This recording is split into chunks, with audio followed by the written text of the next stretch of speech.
Welcome to Apostolic Sermons TV. On this channel, you're going to be getting soul-lifting messages, prayers that will help you grow and mature spiritually. Remember to subscribe to this YouTube channel, like the video you're about to watch, and comment also. Thank you and stay blessed. That everything stolen from you can be restored. Because these beings are organized.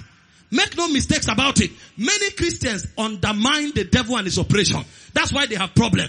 Paul said, don't be ignorant of the devices of the enemy. This is not an attempt to exhort him, but this is to fortify you with knowledge so that you have an advantage. If you undermine him, you'll be shocked what is capable of in your life.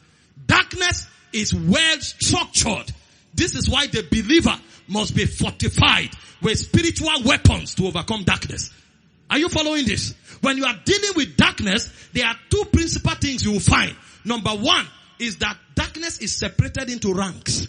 Not every demonic being or not every demonic operation is at the same energy level. There are darknesses that operate only at the frequency and the jurisdiction of individuals. They don't have the clearance to operate beyond individuals. The Bible speaking in Matthew 12:43 and 44, it says when an evil spirit is gone out of a man, it goes about in dry places, looking for where it will inhabit. It said if he doesn't find any, he didn't say he goes and enters a territory. He doesn't have that jurisdiction. There are spirits that control territories, but there are spirits that their jurisdiction is only in men. So if they can't find men, they are stranded. All they will be left with is dry places of torment. So what they will do is that they will have to return to that man. Because of necessity, they must be in a location. And so as they return to that man, he said, if that man is clean, but not filled, he said that spirit will bring 7 other wicked demons. What do you mean by clean? He has encountered Jesus. He has received Christ. He is born again. But he has not been fortified with knowledge. You know what Jesus said? He said that spirit will come with 7 more wicked demons. And what he will do to that man will be worse than the state he was before he ever met Jesus. How can a man encounter Jesus?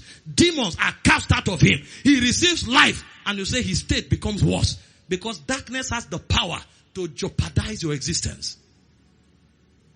And then there are darkness or demons, devils, princes that rule over territories. So what they do is that they come to exact dominion over a territory. They are not interested in men. You know why? They are not disembodied. They have bodies. These ones are not demons. They are fallen angels. So they don't need to possess a man to have a body to function. All they needed was the authority of man to have legitimacy over his jurisdiction, over his territory. These ones are not looking for bodies. They are looking for territories because they are princes. So their obsession is territorial, not men. Because if they take territories, they will not possess one man. They will create institutions and systems that will enslave men and generations. Those type of darkness are higher in authority than the ones that possess individuals. You study your Bible, Daniel chapter 10, verse 20 to 21. The Bible said, Daniel began to pray, seeking deliverance for Israel. And suddenly, answers released from heaven from verse 12. But the answer never met him for 21 days. And you know what? When Gabriel showed up, he said, the prince of Persia withstood me for 21 days until Michael the archangel was sent to come and support me. So the prince of Persia is not looking for a man to possess. He's looking for Babylon to exercise government over. It's a territorial prince. So you may be born again, but if you enter Babylon, you'll be shocked that corruption will enter you. You will come under another influence. You may not be possessed by a demon, but you will not know why you can't fulfill purpose. If you study Isaiah 19 verse 3, you will hear of the spirit of Egypt. Why Babylon corrupts, Egypt enslaves. That's why you find many people doing what they don't like. They are Christians, but they are under the influence of a territorial spirit. Now, because of the influence of that spirit, they will not fulfill purpose, and they don't know why. So you see a prophetess who is a mighty seer is yet a prostitute. You see an apostle who should shake nations is a drunkard. And you are wondering what is going on. It's under the influence of darkness. A prince that rules territories. That's the challenge many Christians have. And so when we are talking restoration, We are talking with an understanding that we know the operations of darkness, and we are not just saying God should give us what was taken from us, but to give us authority to operate above their influence. Do you know there are many people in Abuja today who live fake lives? Very fake. Because the darkness operating in this land is to put pride in people so that they walk and create impressions, not make impact. And even churches are creating impressions in Abuja and not making impact. Because of darkness.